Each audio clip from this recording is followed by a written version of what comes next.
একটা mega event Trinamool কংগ্রেসের এই 21শে জুলাই এক রাজনৈতিক সমাবেশ, যে সমাবেশ থেকে আগামীতে কিভাবে দল চলবে, দলের এজেন্ডা কি হবে লড়াইয়ের, তা তুলে ধরেন তৃণমূল নেত্রী মমতা বন্দ্যোপাধ্যায়। এবং প্রতি বছরের মতো এবছরও বিভিন্ন জায়গা থেকে বহু কর্মী সমর্থক তারা জড়ো হয়েছেন, কিন্তু এবছরের আবহ প্রেক্ষিত একটু আলাদা।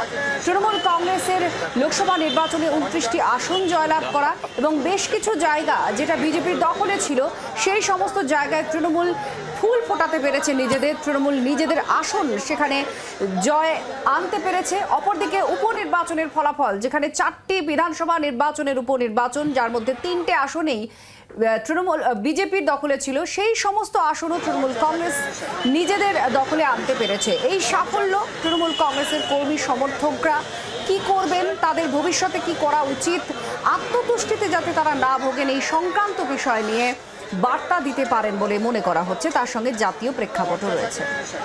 আমাদের প্রতিনিধিরা আমাদের সঙ্গে রয়েছেন আত্রেই, আমাদের 4 প্রতিনিধি রয়েছেন আমাদের সঙ্গে মঞ্চ থেকে, 21শে জুলাইয়ের যে মঞ্চ সেখান থেকে রয়েছেন শ্রেয়সী, হাজরা থেকে রয়েছেন আমাদের প্রতিনিধি বিক্রম আমাদের সঙ্গে, এবং তারই পাশাপাশি ধর্মতলা থেকে রয়েছেন প্রসেনজিৎ মালাকার, এবং স্ট্যান্ড রোড থেকে রয়েছেন অর্কদীপ্ত মুখোপাধ্যায়। আমি শুরুতে একটু শ্রেয়সীর কাছে যাই। শ্রেয়সী আমাদের সঙ্গে সকাল থেকেই রয়েছে আত্রে, এবং যে ছবি আমরা আমাদের শ্রেয়সী দেখাচ্ছে, যেখানে যত বেলা বাড়ছে তত সমর্থকদের সংখ্যা বাড়ছে।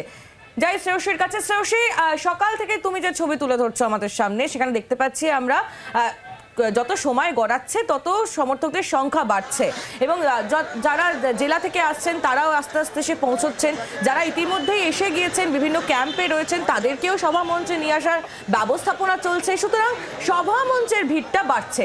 এই মুহূর্তের ছবিটা জানতে চাইব।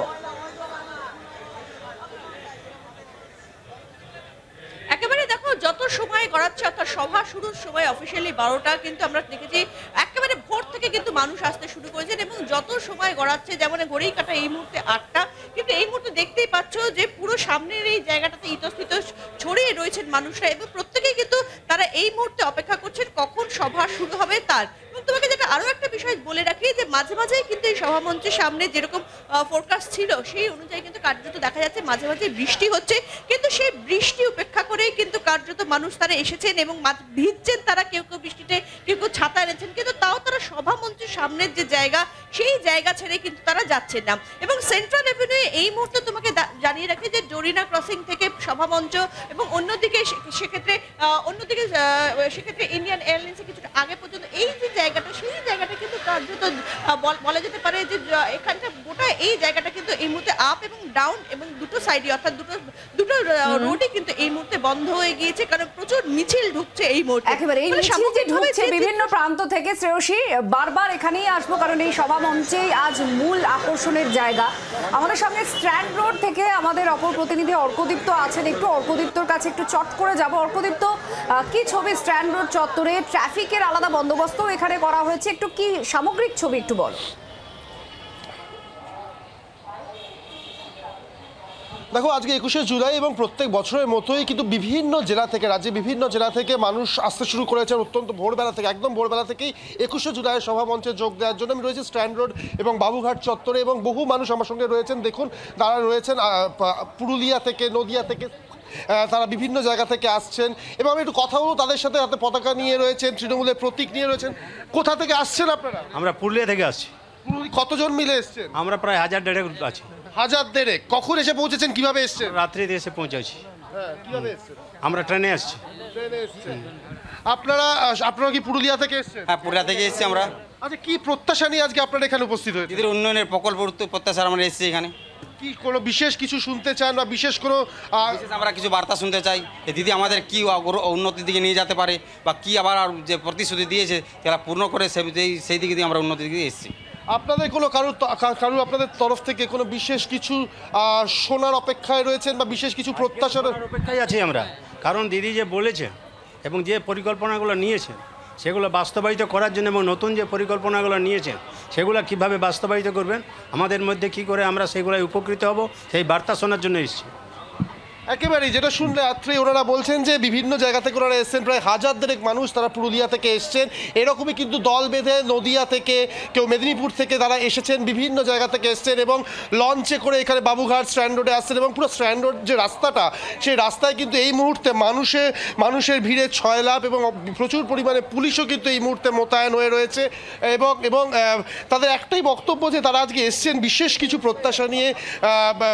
যে তৃণমূল সুপ্রিমো তিনি কি বার্তা দেন এবং অভিষেক ব্যানার্জি কি বার্তা দেন সেদিকে তাদের নজর থাকবে এবং তারা অনেকেই এসেছেন কাল রাত্রিরে, অনেকেই আসছেন এখন সকালবেলাতে এবং সকলেরই বক্তব্য খুব পরিষ্কার যে এই সভা মঞ্চে উপস্থিত থেকে তারা ভবিষ্যতের কি রূপরেখা মুখ্যমন্ত্রী কে দেন সেটা শোনার জন্যই তাদের এই দল বেঁধে উপস্থিতি।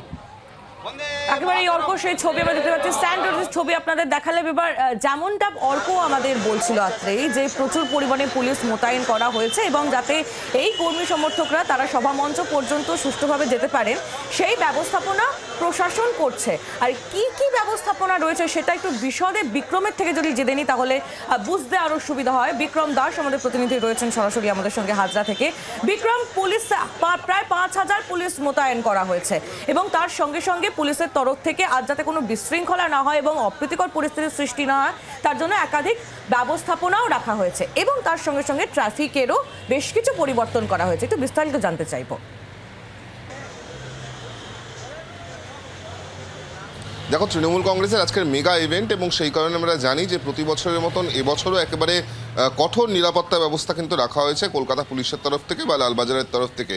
যেটা জানিয়ে রাখবো, একদিকে যেরকম আমরা জানি যে যত সভার যে সময় সেই সময়ের কাছাকাছি এসে পৌঁছাবে তত কিন্তু ভিড় বাড়বে, কারণ লক্ষ লক্ষ মানুষের আজকের জমায়েত হবে ধর্মতলা চত্বরে। সেই জায়গায় দাঁড়িয়ে আমরা জানি গতকাল থেকেই কিন্তু বিভিন্ন জেলা থেকে লোকজন তারা আসতে শুরু করে দিয়েছে এবং মানুষ কিন্তু এখন এই মুহূর্তে কার্যত ধর্মতলামুখী বা সভামঞ্চের মুখী তারা কিন্তু এই মুহূর্তে রয়েছেন। সেই জায়গায় দাঁড়িয়ে প্রশাসনের তরফ থেকে কিন্তু একদিকে যেরকম সভাস্থল এবং তার সংলগ্ন অঞ্চল যেরকম নিশ্চিদ্র নিরাপত্তা ব্যবস্থায় মুড়ে ফেলা হয়েছে প্রশাসনের তরফ থেকে, অপরদিকে কিন্তু ট্রাফিক ব্যবস্থা সেখানেও কিন্তু বেশ কিছু ডাইভারশনস রাখা হচ্ছে। যেটা আমরা জানতে পারছি যে যেহেতু আজকে রবিবার ছুটির দিন, গাড়ি ঘোড়া এমনিই কম চলে, সেই কারণে কিন্তু আলাদা করে কোনো ট্রাফিক ডাইভারশনস রাখা হচ্ছে না। যত সময় গড়াবে, যত বেলা গড়াবে তত কিন্তু ভিড় বাড়বে, তত মিছিলগুলি মূলত বড় বড় যে মিছিলগুলো সেগুলো কিন্তু ধর্মতলামুখী হবে এবং সেই জায়গায় দাঁড়িয়ে যেই পয়েন্টগুলো সবথেকে গুরুত্বপূর্ণ, যেখান থেকে সবথেকে বেশি বড় বড় মিছিলগুলো এসে পৌঁছাবে তা হলো central Avenue, strand road, SN Banerjee road এবং আমি যেখানে দাঁড়িয়ে আছি অর্থাৎ জেএল নেহেরু রোডের যে রাস্তা, সেই রাস্তা দিয়ে কিন্তু এই মুহূর্তে এই যে মিছিলগুলো, বড় বড় মিছিলগুলো তা কিন্তু পৌঁছে যাবে একেবারে সভাস্থলে। সেই কারণেই যতক্ষণ না এই রাস্তাগুলিতে ভিড় হচ্ছে বা একেবারে যান চলাচলের উপযোগী না হয়ে উঠছে ততক্ষণ কিন্তু কোনো রকম কোনো ডাইভারশন করা হচ্ছে না। কিন্তু যখন সময় বাড়বে অর্থাৎ ঠিক যখন সকাল 10:30 11টা নাগাদ হবে সেই সময় কিন্তু আরও বেশি ভিড় হবে। যেখানে দেখা যাবে যে বেশি মানুষ জমায়েত হচ্ছে বা যেখানে থেকে বেশি বড় বড় মিছিল আসছে সেই সমস্ত রাস্তাগুলো কিন্তু বন্ধ করে দেওয়া হবে। তার জায়গায় অন্যান্য অল্টারনেটিভ যে রাস্তা রয়েছে সেখান থেকে যান চলাচল করানো হবে, এমনটাই কিন্তু আমরা প্রশাসনিক সূত্রে জানতে পারছি। আপাততভাবে প্রায় 5000 পুলিশকর্মী এখানে মোতায়েন করা হয়েছে। গোটা শহর জুড়ে সভাস্থলে বাড়তি নিরাপত্তা ব্যবস্থা রাখা হয়েছে। সাদা পোশাকে মহিলা পুলিশ এবং সাদা পোশাকে পুলিশ যেরকম বিভিন্ন জায়গায় টহল দিচ্ছে, এর পাশাপাশি একেবারে বিভিন্ন যে হাই রাইজ বিল্ডিংগুলো রয়েছে সেখান থেকে কিন্তু পুলিশের তরফ থেকে নজরদারি চালানো হচ্ছে, পাশাপাশি ড্রোনের মাধ্যমেও নজরদারি চালানো হচ্ছে, এমনটা আমরা প্রশাসনিক সূত্রে জানতে পারছি। বিক্রম আমাদের প্রতিনিধি জানাচ্ছিলেন যে ব্যবস্থাপনা নেওয়া হয়েছে সেটা আপাতত বাস্তবে কি দেখা যাচ্ছে। আমাদের অপর প্রতিনিধি রেড রোড থেকে আমাদের সঙ্গে রয়েছেন প্রসেনজিৎ মালাকার। তো প্রসেনজিতের কাছেই যাব প্রথমে। প্রসেনজিৎ, সভা মঞ্চের আপডেট আমরা নিয়মিত নিচ্ছি, তুমি একেবারে সভা মঞ্চের গা ঘেঁষে একটি জায়গায় রয়েছো। এখানকার যারা উপস্থিত হয়েছেন তৃণমূল কংগ্রেসের কর্মীরা কি বলছেন, তারা কতটা মুখিয়ে রয়েছেন তাদের নেত্রীর বক্তব্য শোনার জন্য?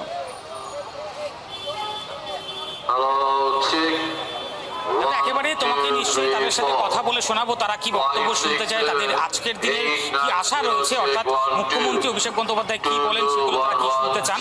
তবে তোমাকে প্রথমে একটা ছবিটা দেখায়, তুমি দেখতে পাবে আমি একদম ধর্মতলা চত্বরে দাঁড়িয়ে রয়েছি, যেখান থেকে প্রাইভেট ট্রান্সপোর্ট করে বিভিন্ন মানুষ দূর দূরান্ত থেকে, জেলা থেকে যারা আসছেন তারা কিন্তু এইখানেই আসছেন, এখান থেকে তারপরে কিন্তু সভামঞ্চের দিকে যাচ্ছেন। অর্থাৎ যত সময় বাড়াচ্ছে তত কিন্তু মানুষের ভিড় বাড়ছে। দূর দূরান্তের জেলার মানুষরা বিভিন্ন ট্রেন ট্রান্সপোর্ট, কোথাও গাড়িতে করে, বাসে করে তারা এসে পৌঁছাচ্ছেন এবং এসে পৌঁছানোর পরে তারা সকলেই কিন্তু কার্যত বলা যায় এই ধর্মতলা চত্বরে তারা জমায়েত হচ্ছে এবং জমায়েত হয়ে রয়েছে, তোমাকে আমি একটু কথা বলে শোনাবো চেষ্টা করবো। দাদা, কোথা থেকে এসেছেন? কোথা থেকে এসেছেন? আমরা মুর্শিদাবাদ নওদা ব্লক থেকে এসেছি, নওদা ব্লকের বালিটু অঞ্চল। আজকে কি প্রত্যাশা করছেন দিদির কাছে, অভিষেক বন্দ্যোপাধ্যায়ের কাছে? দিদির কাছে এবং অভিষেক ব্যানার্জির কাছে আমাদের অনেক প্রত্যাশা আছে। এইটা আবেগের দিন, আবেগে আপ্লুত হয়ে আমরা এখানে এসেছি এবং শহীদ স্মরণের দিন। আশা করছি আমাদের কাছে অনেক কিছু বার্তা আমরা পাবো আগামী বিধানসভা থেকে শুরু করে, এবং মানুষের উন্নয়নের অনেক কিছু বার্তা দিদি এই মঞ্চ থেকে প্রতিবারই দেন, এবারও আশা করছি দেবে। বিশেষ কোনো বার্তা শুনতে চান আজকের দিনে আপনাদের এলাকার জন্য কোনো কিছু? হ্যাঁ, আমাদের ওখানে সাংসদ আমরা দীর্ঘ ইউসুফ পাঠানকে পেয়েছি। আমরা ও একটা ভারতবর্ষের জাতীয় দলের ক্রিকেটার, তো আমার ওর কাছ থেকে আমরা বহুত কিছু আশা করছি। আমাদের সাংসদে আমরা দিল্লির পার্লামেন্টে ওনাকে পাঠিয়েছি, ওনার কাছ থেকে আমাদের স্টেডিয়াম করে দেবে বলেছে বহরমপুরে ইউসুফ পাঠান। আমরা বহুত খুশি। শুনছি যে মানুষের প্রত্যাশা রয়েছে প্রচুর, যে কি বলছেন আজকে অভিষেক বন্দ্যোপাধ্যায় কি বক্তব্য রাখছেন, মমতা বন্দ্যোপাধ্যায় কি বক্তব্য রাখছেন? একেবারেই মানুষের প্রত্যাশা খুব স্বাভাবিক কাহিনী, কারণ বিশেষ করে মুর্শিদাবাদের মানুষজন যেটা বলছিলেন কিছুক্ষণ আগে তৃণমূল কংগ্রেসের এক কর্মী, যে ইউসুফ পাঠানকে তারা পেয়েছেন। এই প্রথম মুর্শিদাবাদে তৃণমূল কংগ্রেস অধীর গড়, সেখানে তো নিজেদের ফুটস্টেপ রাখতে পেরেছেনই, আবার অধীর রঞ্জন চৌধুরীকেই হারিয়ে ইউসুফ পাঠান জিতেছেন। একটা আলাদা আবেগ উচ্ছ্বাস তো থাকবেই। বাংলার আওয়াজ, বাঙালির আবেগ, জি 24 ঘন্টা।